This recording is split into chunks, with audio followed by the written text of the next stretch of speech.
Translation and purport by His Divine Grace A.C. Bhaktivedanta Swami Srila Prabhupada Ki.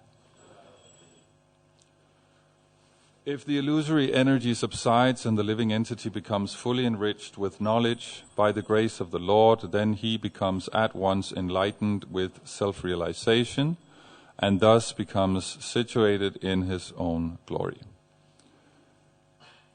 If the illusory energy subsides and the living entity becomes fully enriched with knowledge by the grace of the Lord, then he becomes at once enlightened with self-realization and thus becomes situated in his own glory.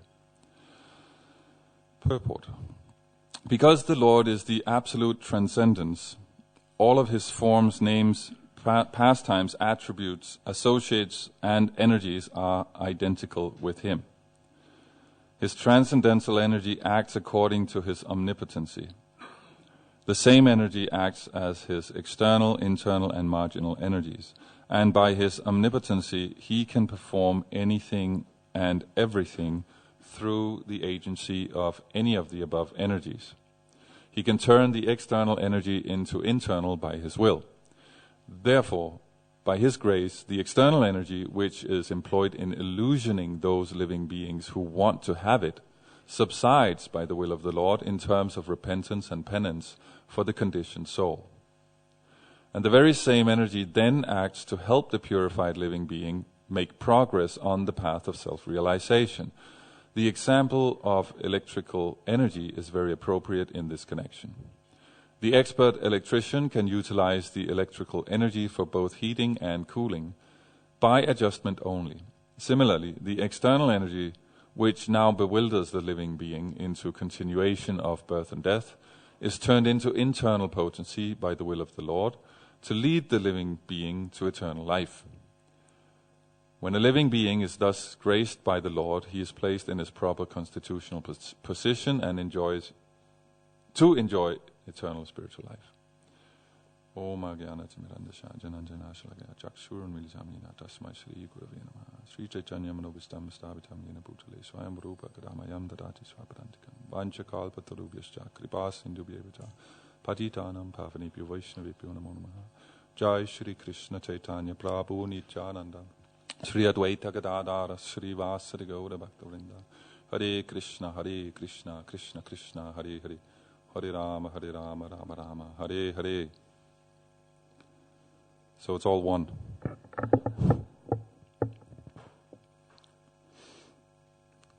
We're dealing here with the third chapter of the first canto. Krishna is the source of all incarnations, and this is where the famous verse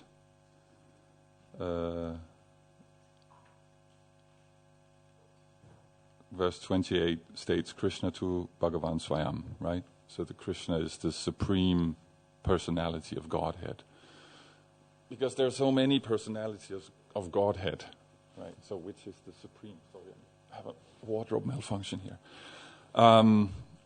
So in here we see context. This is the context of supreme personalities of Godhead. We've gone through other supreme personalities, and now we're stating that of them, Krishna is the supreme. He is the cause of all causes. You could say it states here that the material energy is not actually a cause.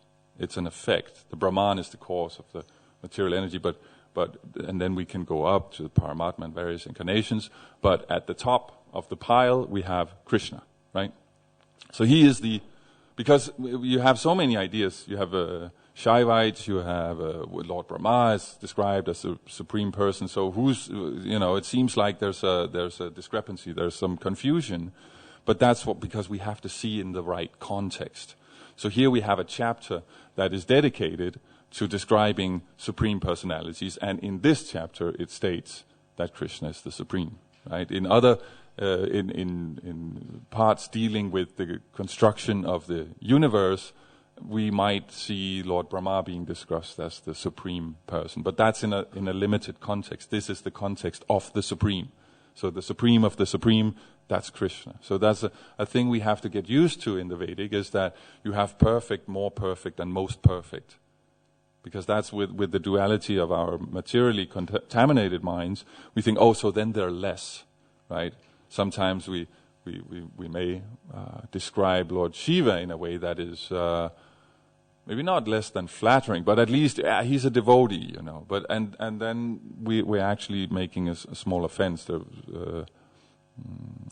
I forget where, but just now I remember a quote from Prabhupada. Some devotee is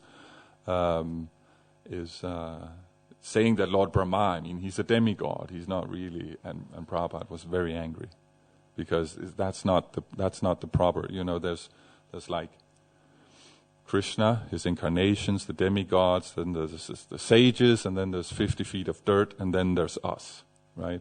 So this is when we start to become familiar with anything but Krishna. That's actually an offense.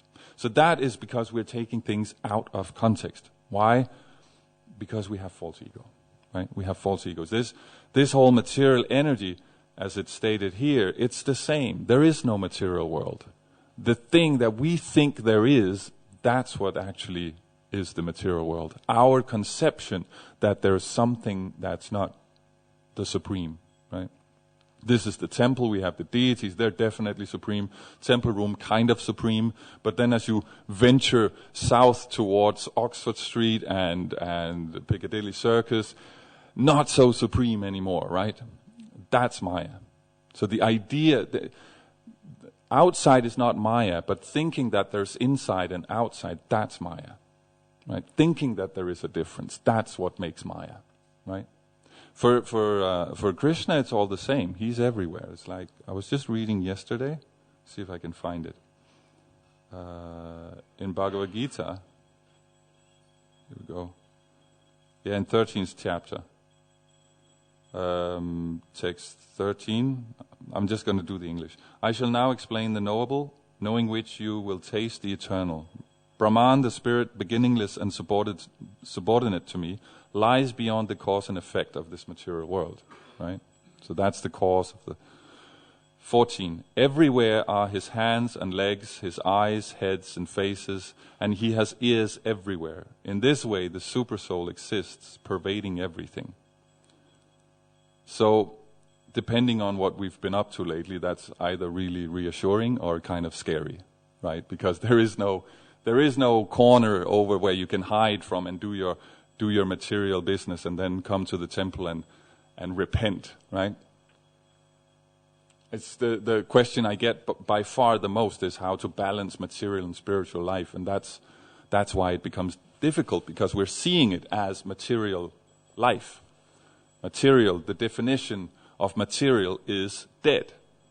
Spirit means life, so there's no such thing as spiritual life. It's actually a double positive. Spirit means life. Matter means not alive, right? So there is only spiritual life. And then because we have a sense of ownership, we think that this is my cloth, this is, for now, my garden, my telephone. Then it acts as matter. Because Krishna is very merciful, he gives us whatever we want. So you want to be in control, there you go, control.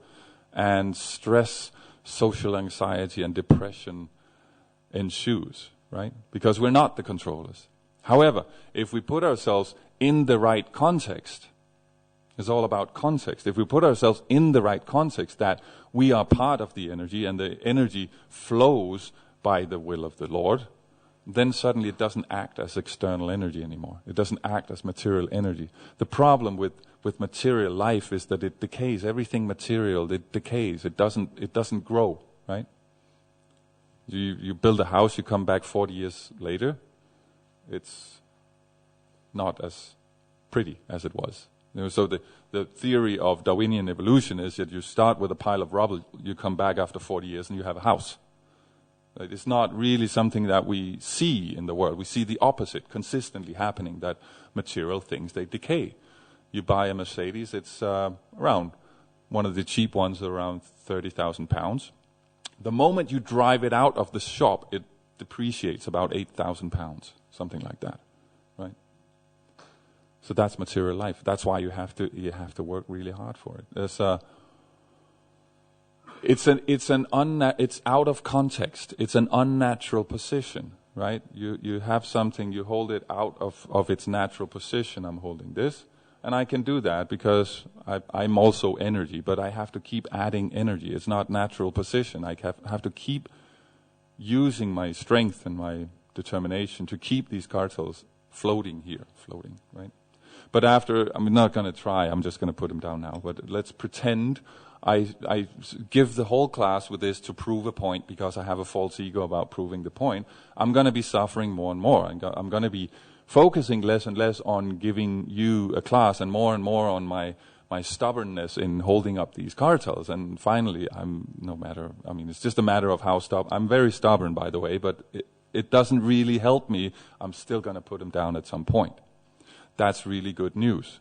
It sounds maybe not, but it is, because our material conception is an unnatural position, right? We're not meant to be in material consciousness. That's not what we were created to. So we have to work really hard at it. We have to keep adding energy into this false ego in order to maintain it. Otherwise, it's going to collapse. And that means that Maya is actually helping us with this illusion, because, Yudhishthir says that the most amazing thing in the world is that nobody thinks they're going to die. Everyone thinks they live their life as if they're going to live forever. I think the second on that list of amazing things is that we can see that everyone is an illusion, but we think we're not. Isn't that amazing? 7 billion people on the planet, all making mistakes all the time, but I know exactly what's going on. And to the extent that you agree with me, to that extent you know what's going on. As soon as you disagree, I don't even feel the need to argue my point or listen to what you have to say. I'm just going to assume that you're an illusion. I mean, anyone who has a social profile will know exactly what I'm talking about, right? That is amazing. So that's Maya. She's good. You can say what you will about Maya, but she's good at her job. She presents the energy in just such a way that we can get over this, because countless times during the day we're reminded we're not in control, right? How many uses an alarm clock? There you go. First thing that happens, you're not in control. You have to have a machine help you out of bed, right? And yet we think, no, I got this. I got this. Today's going to be a good class. Why? Because I'm giving it. That's how we think. We find something, we find security, and we build up the karma to do it halfway decently. And we think, I got this. That's a joke. This guy's driving around, he's looking for a parking space.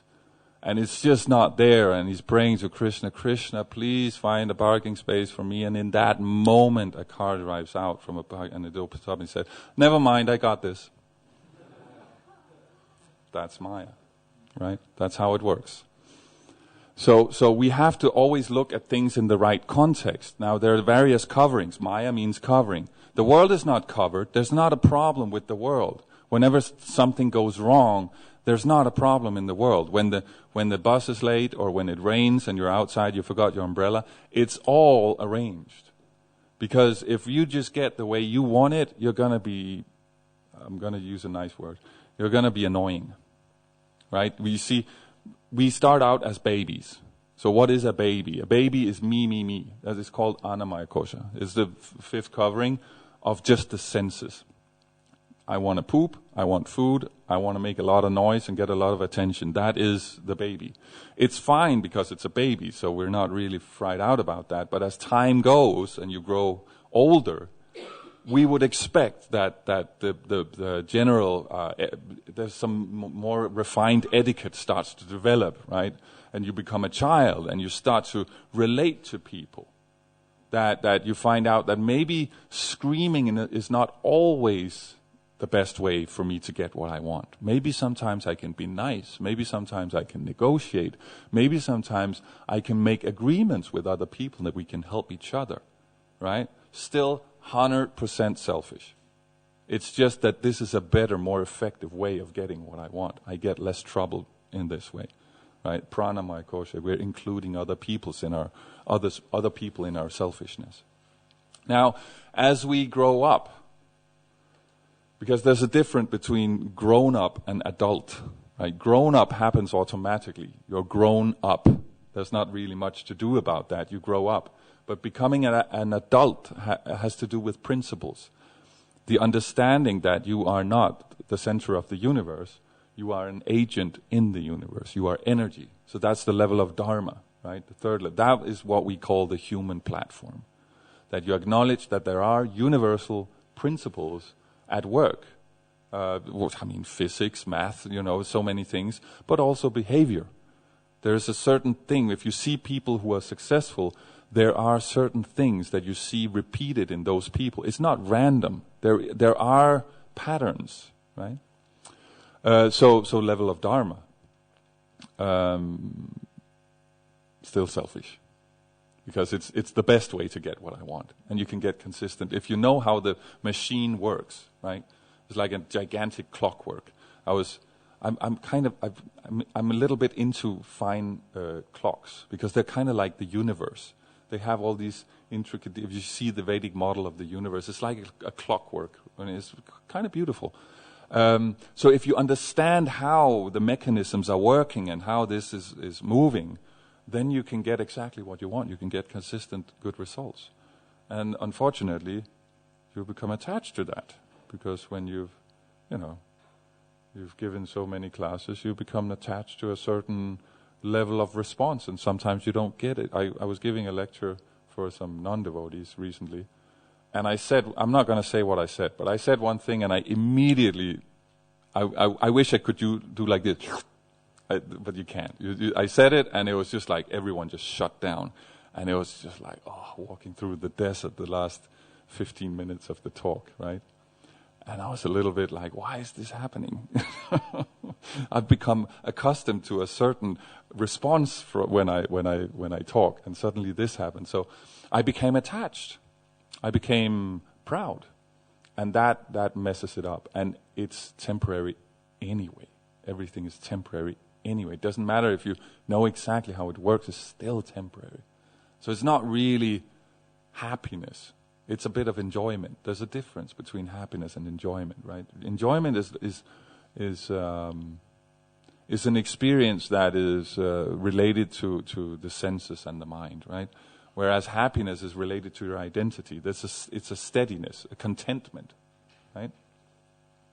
So even if you're on the level of Dharma, you get good results, but you still, the kids move out, and you gotta retire at some point, even though you like your job and these things.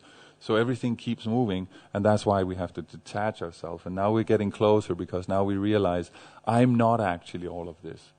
All of this is changing. I mean, my life has changed radically many times, right? And we know the human body, the cells, they're maximum 7 years old or so, scientists. Some say 10 years old. They never really agree on these things. But nevertheless, we are reincarnating right now. Dust is dead skin cells. That's what it is, right? So our body is falling apart at this very moment and regenerating at this very moment. And yet we are still here, right? So we are detached from the material energy. It's not us. So this is where it starts to get interesting, because then what? Because the first thing is, let's do a little bit of Buddhism, but that gets boring, because you're just sitting and saying Om for 60 years. It's not, there's nothing happening. If everything is illusion, then why do anything, right? So that's not because life and death, the difference between life and death is activity. A living body, there's some activity going on, at least, something is going on. At least the internal organs are working, the mind is always active. And a dead body, not much is going on. So we need to be active. It's the definition of life, right? And that's why we have to combine all of these in service to the Supreme. And to realize that we're agents in the world. We're not controllers and enjoyers of the world. We're meant to serve, and that is actually how we obtain happiness. Right? The more we worry about our own happiness, the more miserable we are. And the less we do, the more happy we can be. If we see consistently the most happy people, they are not the most famous people, they are not the most rich people, they are not the most beautiful people. I know people of all of these categories, and it is eating them. The rich people don't know who their real friends are. There's so much to do with all this energy that's related to all this money. And the beautiful people, they can't go outside without spending a couple of hours in front of the mirror because they have to look absolutely perfect. If you're ugly, what difference does it make? Right? So you just walk out I'm a lost cause anyway, so you don't worry too much about it. Right? Powerful people, all the karma that you're taking on from other people. Right? Famous people can't go outside of a door, without cameras in their faces. That's not the good life. Everybody knows it. So that's not where. But if we're serving others, that's when we see truly happy people. And happy people, they don't worry about their own happiness. It's like we don't worry about air. It's just kind of there. It's just like the natural position. We're meant to be happy, so it's not something that we should feel the need to discuss so much.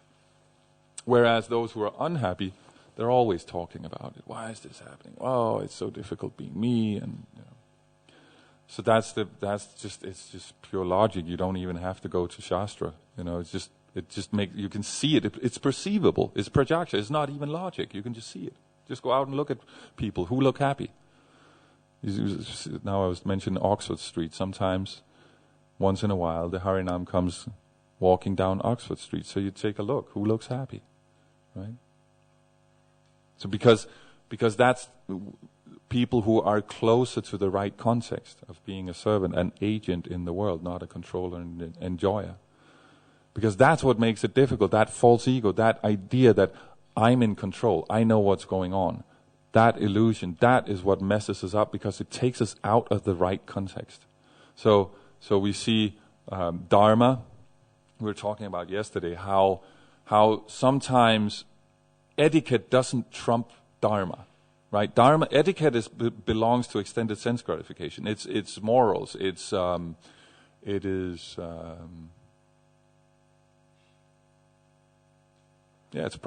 It's the second level where we have justice, we have economy, we have all these tools that we use together to get what we each want, right? And etiquette is one of them. It's a social tool. But Dharma is the actual truth of how we should act. So you see what I mean? So if Dharma is not being followed, you can't quote etiquette to justify it. You see what I mean? False ego gets in the way there. But it's a very tricky thing because all of those people who are fault-finding, this is a very serious offense, fault-finding in Vaishnavas, they will cite this point exactly, right? That, oh no, we can't just keep being polite because the proper method and Prabhupada said and these things. So that will be abused. It's a very, very fine point that should you be nice or should you be honest? Right? It's usually when people have offended someone, they try to get out of it by I'm just being honest, right? I don't like your jacket. Hey, I'm just being honest.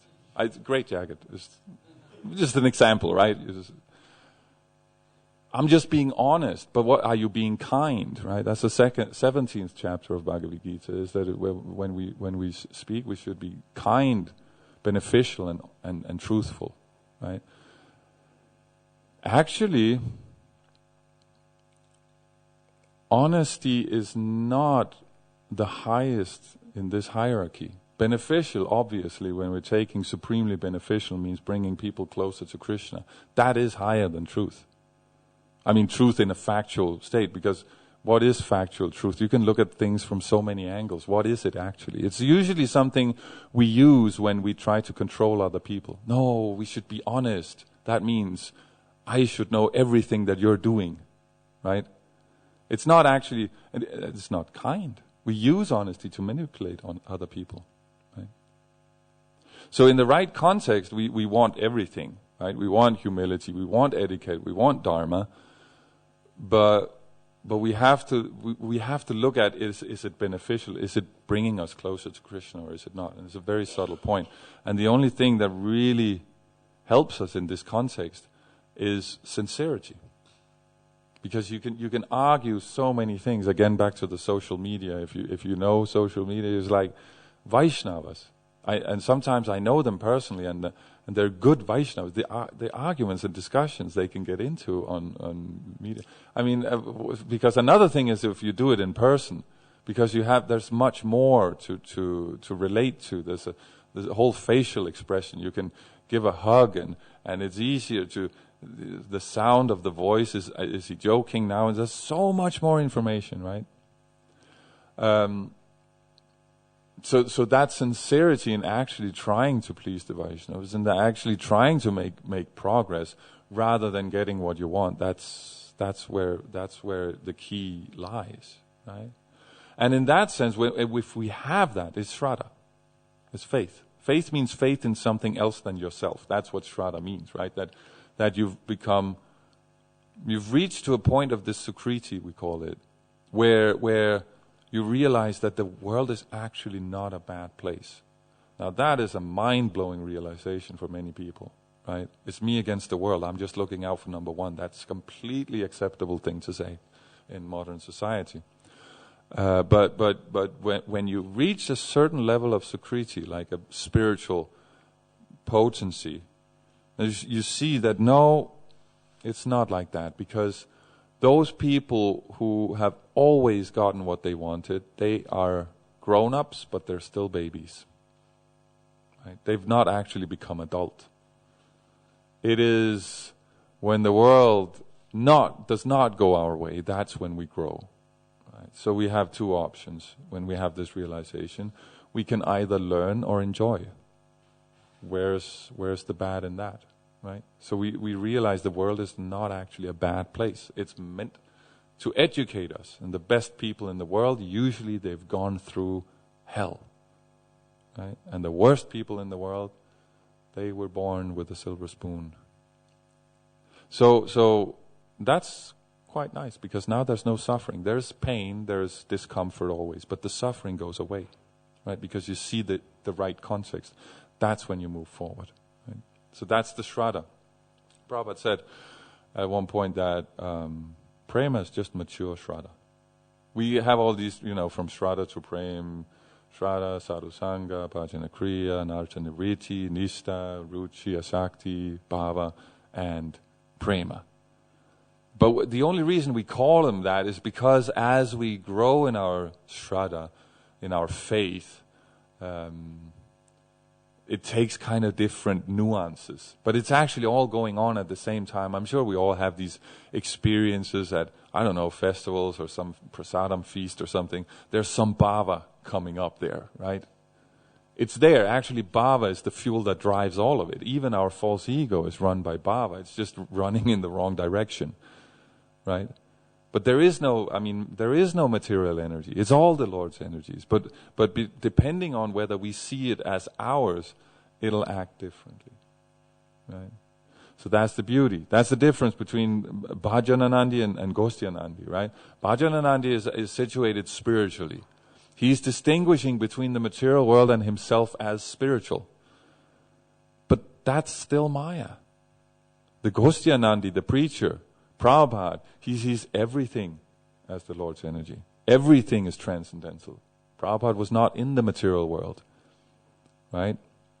That's why he could go everywhere. It's said that the sannyasi should not cross the ocean. He did not cross the ocean. That was not what he did. It's like he preached.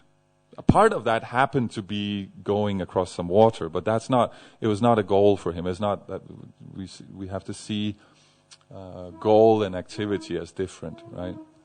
So in the same way, I was visiting Parshuram now yesterday in London. He has this new kitchen going on. It's in a parking garage, and he's built a temple basically there. So for me, I would go in, I would see a parking garage. He doesn't. He sees a temple. It's just not manifest yet, but we'll get and it's there. You can go and check it out in Holborn. It's amazing. So he's cooking or setting up to cook for two and a half.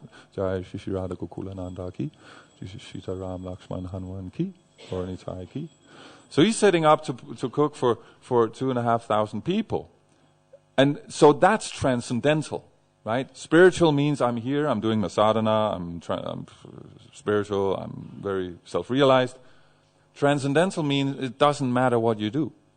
That's when you can preach. When you can go out into the world and see what are people's values. What is it? What am I working with here? And connect that to Krishna. When you can do that, that's when you can preach. It's not about quoting maximum amount of slokas. It's about going out, looking at the energy as the Lord's energy. Actually looking at people as devotees and bringing that out.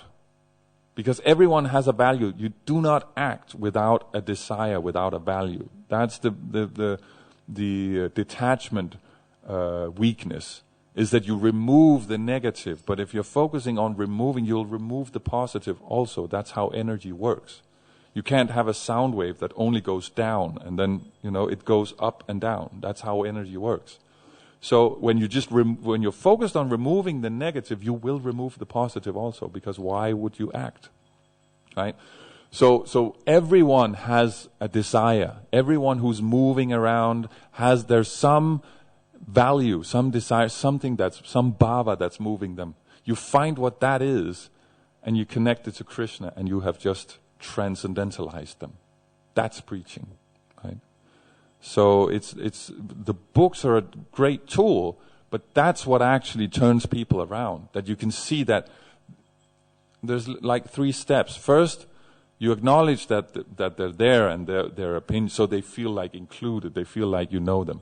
Second, you expand the value they already have. You show them that you can actually get more of what you already want. You can get more money. You can look even better. Like these spiritualists, people who have been engrossed in sadhana for years, they look 10, sometimes 15 years younger than they are. Why? Because the eyes. It's not because of Botox. It's definitely not because of how they dress. It's the eyes. There's fire in the eyes. There's bliss. Everyone looks beautiful like that, right? So if you want to look beautiful, chant Hare Krishna. Right? So if you see United States, average income per ethnicity, you see Indians are the only ones who are above the 6-figure mark. $102,000, I think, in average they make a year. Number 2 on that list, I think they're Filipinos. They're 80-something thousand. And then number 3 is like, then 84, 83,000, 82,000, 81, they all come. How come there is such a gap from number 1 to number 2, and then all of them, the rest are just like so close by? It's not because they're devotees, it's just because they're pious. See, that's just piety. You want to make money? Follow the Shastra. That's how you make money. Right? So everything you want, you can get it. And then the third level, of course, when we've already convinced them because they got what they wanted, is to tell them that, you know what, it's not going to make you happy anyway. There's something more. You can get it. We're not trying to tell you can keep the house, keep the wife, keep the cool car, but there's something else that's going to make you happy. Right? This is just the correlation between false ego and energy. That's material happiness. You have an idea of who I am as a happy person. I'm the guy driving a Mercedes. The moment you're rolling out of that Mercedes dealership, you're happy. And then as soon as you hit the road, £8,000 depreciation, and now it's just insurance and where can I park my car? I hope it doesn't get stolen. It's just a car. Take the car apart, look at what part has the happiness. Which part contains, is it the tailpipe, the steering wheel? Where is the happiness? You just imagine you have all the parts. It's just parts. But you put it together, it has that form that fits with the false ego and the mind's conception of you as a happy person in control, other people being impressed. Suddenly it's amazing again, right? So when you can give people, or at least illustrate that they can get more of what they want to follow, then you can start opening up for, look, it's not going to work anyway, right? But that's good news, because it means you don't have to work for it. It's always there. Krishna is always there. He's here right now. He's in Oxford Street. He's in Hemel Hempstead. I heard Hemel Hempstead is the most average town in UK. Ethnicity and average income and everything is just like total nation average. Right? He's there.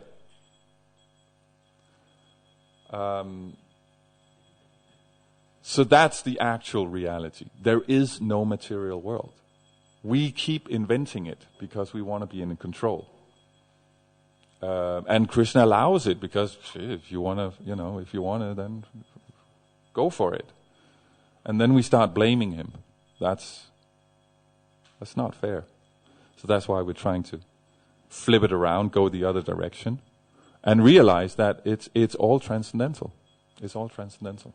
It's not necessarily spiritual. That's the Paramatma realization, that there is material activities and there are spiritual activities. This is Majjham Adhikari realization, right? Which is needed for preaching because you have to distinguish. But the Uttama, the truly transcendental, everything is following exactly the laws of the Lord. This is the point in the 5th canto. You have the story of Jat Bharat, or Bharat Maharaj, who falls down, becomes a deer after having been on bhava, right? He sees the deer, he has compassion for the deer, and at the time of death, what does he think of? Boom. Next lifetime, he's a deer. He's a self-realized deer because there's no loss in Krishna consciousness, which must be super annoying because he completely realizes what he's done, which is also why he hangs out with the devotees and he rockets back to Godhead after one lifetime as Jat Bharat, right? And does some preaching also. So from the transcendental perspective, there's no fall down. It's not a fall down. That was just the way he went back, as mentioned, right? And for us also, provided that we are actually thinking sincerely of Krishna, we want to make progress, there is no fall down. Right? It's just sometimes you need to learn a lesson and sometimes we need to get reminded and again. But then that's just the path. That's just how it goes. That's how Leela works. So many things on the transcendental level go wrong. Right? There's distress all over the place. But if we think that no, the world is meant to make me happy, I'm here to enjoy the world, then there's suffering. Because then we don't understand the context. And then it becomes a matter of, suffering is a loss of identity. It's not actually about pain. You see someone driving up the Alpe d'Huez in Tour de France, about to win that leg of the Tour de France. He is in pain and he is in ecstasy. Because that is legendary. He will be in the annals of cycling history for winning that leg. It's a legendary leg, right? He is in so much physical pain and mental pain, he can't even think straight. He's frothing at the mouth and he's in ecstasy. Because he sees there's a context, right? It's a sacrifice. The world runs on sacrifice. We all know it. The question is, what's the quality of our sacrifice, right? The mom hasn't slept for 3 days and she's in ecstasy. Why? Because she has a kid. She has a child. So we all know that's how it works. So why is it that when it comes to the Supreme, that's not supposed to work like that? We see it with our senses. We can understand it with our logic. Why wouldn't we just have faith in it? So that's the point. Whenever the whole thing is horrible, and you didn't get any Mahaprasad, and the temple president has some weird idea or something, it's all transcendental. We're all moving forward. And that's the point of what we're making here, is that Krishna includes everything. He's the supreme of the supreme. That means anything that anyone else can give us, Krishna can give us. And he's here all the time. It's just a matter of how we look at it.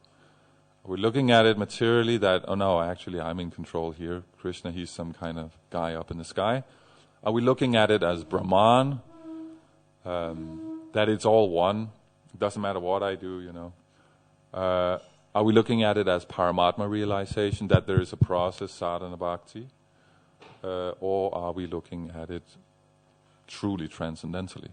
That no, it's all transcendental. The problem is that we need sincerity to actually see sorry, I'm getting a message here. As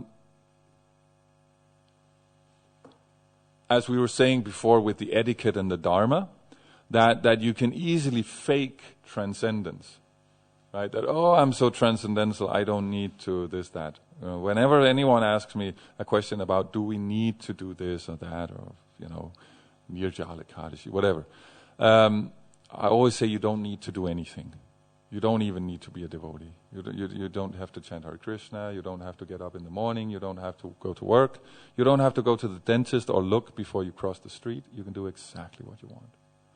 But there's a connection between what you do and what happens to you. Our illusion is I can do whatever I want and get whatever I want. That's only Krishna. We can get whatever we want, but then we have to act in a certain way.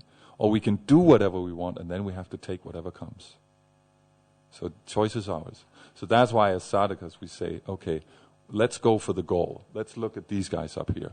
Let's see, do they look generally more consistently happy than us? I have yet to show up here, and the curtain goes, and there's like a frowny face on the altar. Right? They're always there. They generally don't miss Mangalarati. They're doing pretty well. Okay, so I'm going to set aside my initial desires for what I feel like doing. Right? When I got up this morning, there was a part of my mind that said, do you really have to? I mean, I'm sure there's someone else who can give that class. It just for a nanosecond, and then my false ego kicked in. Yeah, but who's going to see me then, right? So I got out. But more than that, there's this idea, and that's the adult level, the level of Dharma. No, there's an actual way, and it's not just up to me. If I follow the rules, I will actually get what I want, right? What is it we want? We want eternality, knowledge, and bliss. Hare Krishna. Any questions?